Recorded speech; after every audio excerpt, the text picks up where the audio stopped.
A very good morning, children. Hope you're all doing fine. Hope you understood the poem My Shadow. Okay. Now what we'll do is we'll go ahead with the questions which are given in that particular lesson, and also we'll discuss each and every question from your workbook as well as from your textbook. Okay. Now I want everybody to have your textbook in front of you. So after watching this video, what you need to do is you need to answer those questions and post them in the group. Okay, children. So let's go ahead. Right. So the first question is, what goes in and out with the poet? What goes in and out with the poet, right?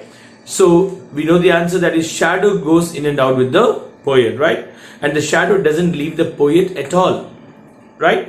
And each and every second it stays with the poet. So whenever he goes out, it goes with him. Whenever he comes inside, it comes with him. So the shadow is the one which goes in and out with the poet.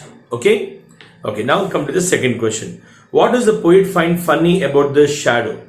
The poet, okay, what does the poet find funny about the shadow? Okay, so what is the things which make the poet laugh when he sees the shadow? Okay, the first thing is the poet finds it funny when he tries to jump onto the bed. Okay, and then he sees that the shadow already jumped into the bed. That seems really funny for him. And the second thing is that this particular shadow follows him and always sticks to him as if it is a coward, isn't it? Like afraid, frightened.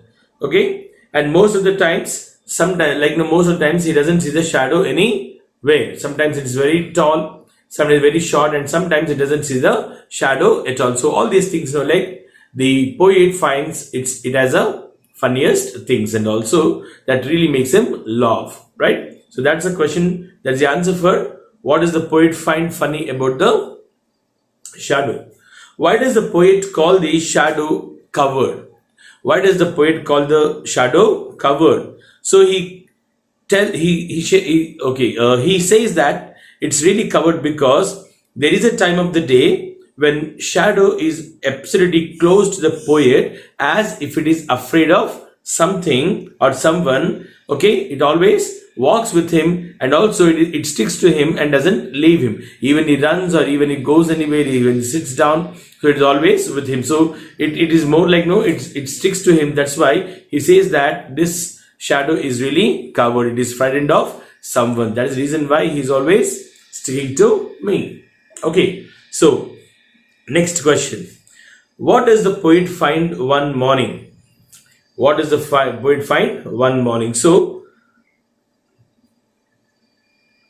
right, the poet, he got up one day morning, and he got up before the sun was up. So the sun was not yet risen. So he got up and he went out and he was enjoying the nature. He saw the buttercups, the herbaceous plants with the cup-like flowers. He was observing the dew on them, and suddenly he remembered about his shadow, and the shadow was not with him. So he thought that okay, that shadow is absolutely slept. Okay, so it is still in the bed. It is absolutely asleep, right? So that is what the poet thought the next day. So we'll come to the next question. Why did the poet think that the shadow behaved like an errant sleepyhead? Why did the poet think that the shadow behaved like an errant sleepyhead? A complete sleepyhead, right? Which doesn't get up from the bed. Because the shadow behaved like an errant sleepyhead because even when the poet was up, now he got up from his bed and was looking at the dew on the buttercups and all, the shadow was still sleeping soundly in its bed, and it did not follow the poet. So it was still in the bed and did not follow the poet. That is the reason why he told that this is it is a errant sleepy head. Okay, so these are all the questions which are there in your textbook. Okay, now open your workbooks. Okay, children, now come to this My Observations English from Iraq. Okay, so this is the book, right? So open this book, My Observations, and come to the page number 30. come to the page number 30. Okay, so if you come to the page number 30, we will discuss the questions which are in the page number. What I really liked in the poem. What I really liked in the poem. So what did you like in the poem? That is what you have to write. So is it really funny? Okay, and you might have liked the way the poet is comparing the shadow. Okay, and the children acts and all, everything, like, no, he said that it was covered, it jumps into his bed before he jumps. So all these things, like, they create the fun, and that is how you can say that it's really a funny poem. So that's definitely, I think you will like it. Okay, even if you don't like it also, you can write the reasons why you did not like it. Second one, what I learned from the poem. So what did you learn from the poem? So what did you learn from the poem? So here it's very much evident that, see, only looking at the shadow, you have heard the things which you never imagined, of, isn't it? So you might have really felt happy that you are listening something about the shadow. Okay, so that is how you can write that. It really improved it definitely, if you start speaking about something like this, you'll improve your speaking skills. So you can write about your speaking skills, and also you'll also learn how to weave a story, how to cook a story, how to make a story, and how to write something on your own. So these are all things you can learn from this particular poem. So the third question is, draw a scene depicting the boy's shadow jumping into bed before him as the poet is getting ready to do so. So you can write here, you can make a picture, you can draw a picture where you can draw a bed and the boy is about to jump and the shadow is already in the bed. So that is how you can draw a picture. Okay, children, the next question is, how does the shadow fool the poet? Okay, so the poet was fooled by the shadow, right? Whenever they go out and play, at the time the shadow, sticks right behind him, and as if it is a cover, right? So whenever there is a person who come to fight with you or something, and definitely if your mother or father are there, you try to go behind him because you are absolutely afraid at the time. Okay, so when you see something frightening also, you will go back to your father or your best friend or your mother or your brother, so that you will hide, isn't it? So in the same way, this also will play as a, it also fools him. Whenever there is a gameplay and all, it goes behind him and hides behind him. So that's how it fools him, it tricks him everywhere whenever they usually play, as if it is showing that he's really afraid of something or someone, right? The shadow. Next question. What does the poet mean when he says that sometimes the shadow is very tall and sometimes there is none at all? So the poet, sometimes we have seen that sometimes the shadow is very tall and sometimes the shadow is very, very short. No, why? Because the poet means that there are times in a day, there are certain times in a day when the shadow is a bit big, that is much bigger than the actual size of the poet, isn't it? The actual size of the poet, right? No, so the shadow should be of same size, but it depends upon the day. Okay, it depends upon the day, as in the different times of the day, even you can see a difference in the shadow also. So because of that particular day time and all, sometimes it grows and sometimes it becomes very small, sometimes it grew very, very, very tall. So that is how there is a difference because of the day. Sixth question, who is he referred here, right? Who is he here?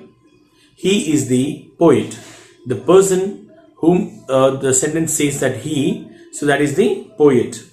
The me here in the sense, again, who is that? Again, poet. Okay, now in the same bit, third question here is, how can you say that he and me are alike? How can you say that me and he are alike? So here we said he is a poet and me is also a poet here, right? So if you see the sentence here, he is very like me. He is very like me. Who is he here? The shadow, right? The shadow of the poet. He is very like me. Me here in the sense, again we are talking about the poet. So the poet says that he and me are alike, but because the poet and his shadow are of similar size from the head to the heel, right? Far from away, it looks like both the shadow and the poet are only one person. So if you look at from the far, so because of the both of are of the same heights and all, or the same from the head to heel, both of them they look like one. So that's why we can say that both he and me, which are referred in the sentence here, are absolutely. Next question. Read the poem again and answer the following question. Okay. Now, who is the constant companion of the poet? Who is the constant companion of the poet here? Okay. So, only one answer we can say is that shadow is the constant companion. Companion in the sense here, friend. Constantly, right? Constantly. Who follows him? Shadow follows him. So, he made shadow as his friend. So, it is a constant friend of his. Does the poet find the shadow useful? Do you agree with him? No, actually the poet doesn't find the shadow is useful at all. The reason is that he calls the shadow a coward. Okay, so when a person is with you, he should be very brave, and also he should stand beside you whenever there is a problem and all. But here the shadow actually acts as a coward. It goes behind the poet. Okay, so as if it is afraid of something or someone, it always stays behind him, right? So that's why he says that it is a coward. So he says that there is of no use of this shadow. Next question is, describe how children's growth is talked about in the poem. Okay, here the shadow is compared with the child's growth. The poet says that, okay, there are times in a day when the shadow grows very big and comes to the actual size of the poet also, and there are some times like when the shadow comes it's become very small, and sometimes there are some times where the shadow doesn't look at all. Okay, the poet cannot see the shadow at all. So growing, okay, becoming smaller, big, taller. So all these words they suggest the growth. So there are the words which are related. These are the words which are related to the child's growth. Next question is, does the poet think his shadow is brave? How can you tell? So is the shadow brave? Is the shadow of the poet brave? No, the shadow of the poet is not at all brave, because it is actually a coward. That is what we have already discussed, because it always stays behind. So he says that it is a coward. Okay, now is this poem, or the language which is used in this poem, okay, what does it show? Is it a old poem or a modern day poem? No, I think it's an old poem, very, very old poem. So, okay, so there are words which are used here: notion, arrant, ought, nursery. All these are the words which are not in a great use now. These are not the words which we are using in our regular language nowadays. Okay, nursery. No, we don't say nursery, but we say nerds, right? So like this, there are different words. No, so all these words will make sure that this poem is not a modern poem. It's a poem which is written a long back. Okay, so these are the words which are used in the ancient English, not in the modern English. Okay, children. Okay, tomorrow we'll have a class on concrete nouns. So I want you to go ahead with the concrete nouns once again in your textbook and all, and then get ready and get prepared for the lesson tomorrow. Okay, until then, see you all. Have a great day.